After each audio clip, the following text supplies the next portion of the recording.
Buenas tardes, mi nombre es Carolina Vera Ocampo, yo soy profesora de la materia. Lo que vamos a trabajar es en un ciclo complementario de la clase.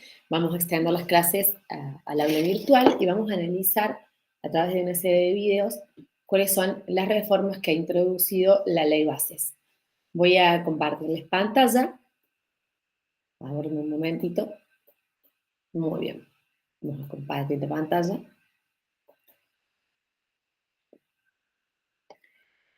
Conmigo van a ver el artículo 245 bis, que trata el despido discriminatorio. Este artículo fue sustituido por el artículo 95 de la ley 27742. Como ustedes van a ver a lo largo de la materia, es una ley muy importante porque ha modificado sustancialmente una serie de artículos y necesitamos estudiarlo porque es una norma contemporánea que tiene mucha influencia en institutos que son esenciales en la materia. El precepto normativo, concretamente, lo encontramos en la Ley de Contrato de Trabajo regulado en el artículo 245. Este artículo lo que trabaja es un agravamiento indemnizatorio por despido motivado por un acto de discriminación. Es decir, que el legislador establece en qué casos considera que se produce la extinción de forma discriminatoria y de qué manera va a cuantificar esta indemnización. Vamos a ver, es una norma larga, vamos a hacer un análisis segmentado de los diferentes párrafos de la norma y los vamos a analizar detenidamente. El primer párrafo establece cuáles son los supuestos de hecho. La norma establece que se considerará el despido como un acto de discriminación cuando se origine en motivos de raza, etnia, religión, ideología, opinión política, sexo, género, orientación sexual, posición económica, caracteres físicos o discapacidad. ¿Qué tenemos acá? Tenemos estas denominadas categorías sospechosas o categorías definidas a priori por el legislador, en las que presume que el despido va a tener origen en un acto de discriminación. La discriminación supone una distinción. No toda distinción es disvaliosa. Yo puedo distinguir al empleado más productivo, al empleado más responsable, al empleado más comprometido. Eh, la distinción discriminatoria es cuando el móvil es un móvil subjetivo, es decir, que se anida en la mente del sujeto que discrimina, por eso es muy complejo su prueba, tiene que ver en consideraciones que son subjetivas y por supuesto que son disvaliosas. Estas denominadas categorías sospechosas y este enunciado normativo, el primer análisis o la primera pregunta es si se trata de una enumeración que es taxativa o enunciativa.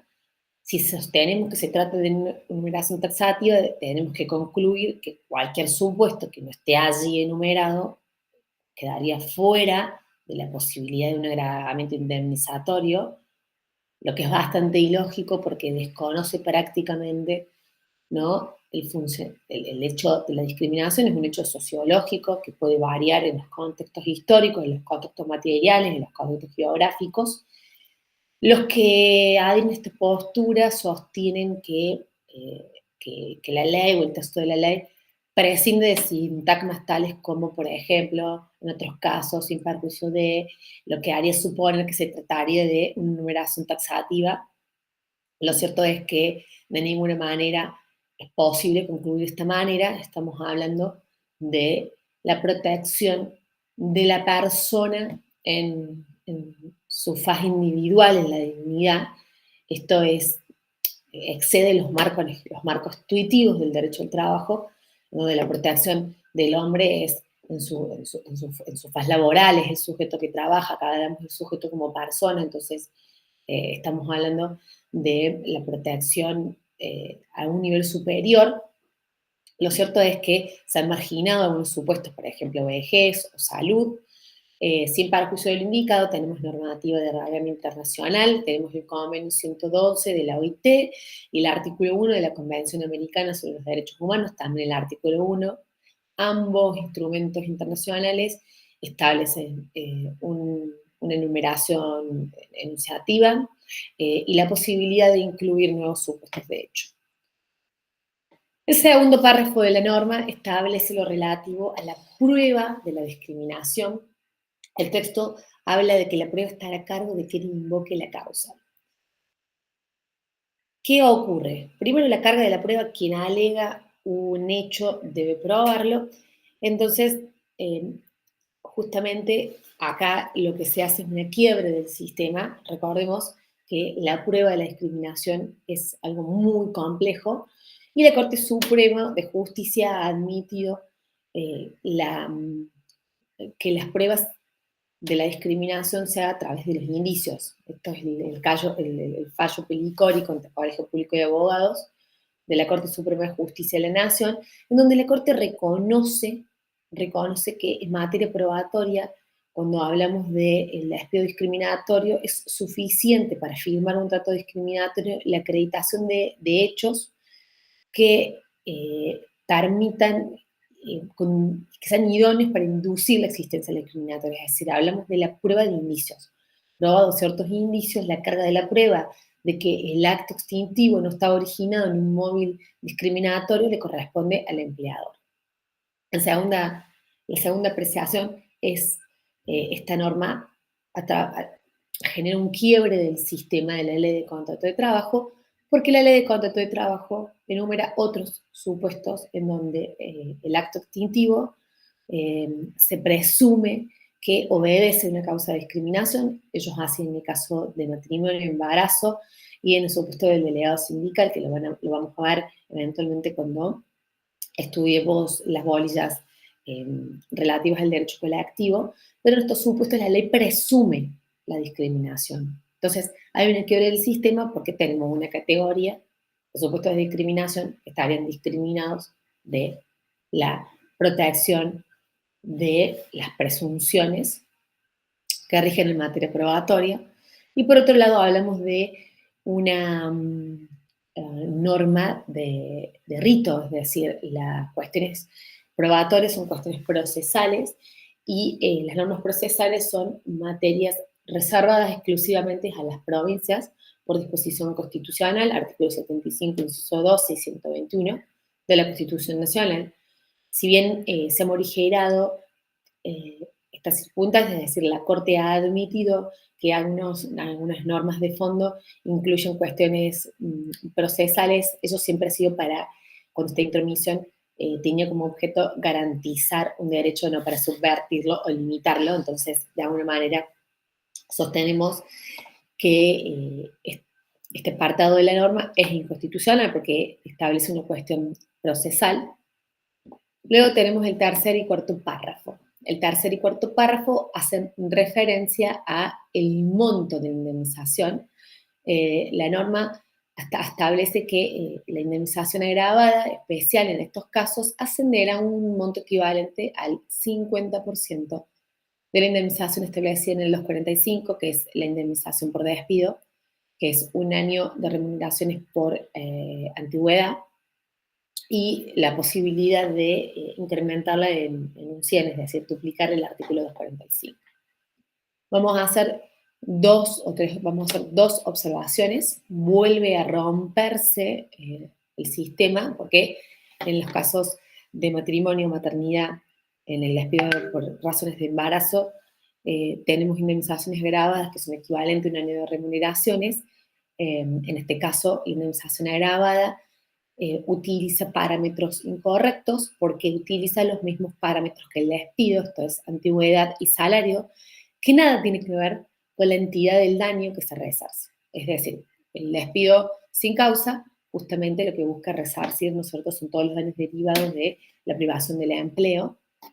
Por eso, en la pertinencia eventualmente de los criterios utilizados por el legislador para tarifar o tabular la indemnización, en este caso, insistimos, en la categoría de los daños son diferentes y hablamos de daños morales porque atentan a la dignidad de la persona, porque cuando la extinción está fundada en autodiscriminación, estamos reparando, ¿no es cierto?, la dignidad de la persona que trabaja. Por otro lado, hablamos de la posibilidad de declarar la inconstitucionalidad de esta norma cuestión que debe ser analizada en cada caso concreto.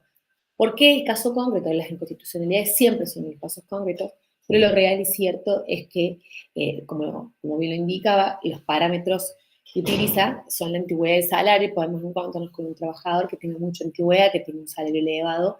En ese caso, quizás la indemnización incluso es mayor que la indemnización tarifada equivalente a un año de remuneraciones. Pero lo más probable es que si estamos frente a trabajadores con salarios de escasa cuantía o poca antigüedad, la indemnización se dé de bruces o se contraponga a otros derechos constitucionales como el derecho a la reparación plena y la obligación de quien daña a otro, la obligación de reparar, el que es en principio la reparación integral, ambos derechos consagrados a nivel constitucional y resaltados y garantizados por la jurisprudencia de la Corte Suprema en fallos señeros y de mucha importancia en nuestra materia, como son el fallo Bisotti y el fallo Aquino, que van a ser estudiados cuando veamos la indemnización y también cuando veamos lo relativo al derecho de reparación integral en materia de infortunios laborales. Finalmente, la norma prohíbe en todos los casos la posibilidad de la reinstalación. Lo que esta norma es, esta regulación un poco es confrontar con la posibilidad que brinda el artículo 1 de la ley 23.592 de solicitar y eventualmente disponer la nulidad del despido y la correlativa reinstalación al puesto de trabajo. Esto fue una doctrina que fue sentada por la Corte Suprema de Justicia en el precedente de Álvarez contra Cencosud, en donde se solicitó y se ordenó eventualmente la reinstalación de un conjunto de trabajadores que habían alegado que el despido había tenido origen en móviles discriminatorios por la actividad gremial que habían ejercido. Justamente esto es una norma de fondo, la ley 23.592, que regula la discriminación en general en todos los ámbitos jurídicos, y el artículo 1 habla de la discriminación y la nulidad de los actos de discriminación. Actualmente la Corte Suprema de Justicia cuando en este fallo, tuvo un voto mayoritario y un voto minoritario. Actualmente los integrantes de la Corte, los que siguen integrando la Corte, habían estado incluidos dentro del grupo minoritario, es decir, que no estuvieron de acuerdo con la posibilidad de compatibilizar la aplicación de esta norma, la ley 23.592, y el derecho de reinstalación, ello no con el argumento de la confrontación con otros derechos, que son los derechos del empleador y el derecho a ejercer la industria lícita, del artículo 14 de la libertad, el derecho de organización, que también son derechos de rango constitucional. De todas maneras, la minoría de la Corte, simplemente para cerrar el tema y para que tengan en cuenta, si bien eran detractores de la posibilidad de ordenar la reinstalación en el ámbito del derecho del trabajo, hablaban de la posibilidad de ordenar una indemnización agravada acudiendo a las soluciones que ya contemplaba la ley de contrato de trabajo, como son las que venimos enumerando: matrimonio y embarazo, el despido, la protección de la maternidad, que establece una indemnización tarifada equivalente a un año de remuneración, es decir, 13 sueldos, que probablemente es una indemnización en muchísimos casos mucho mayor a la que resulte de la aplicación del artículo 245 bis. Les agradezco su participación. Recuerden que el aula virtual va a tener varios videos. Vamos a dejar artículos de doctrina y eventualmente jurisprudencia para que puedan complementar el estudio. Muchísimas gracias.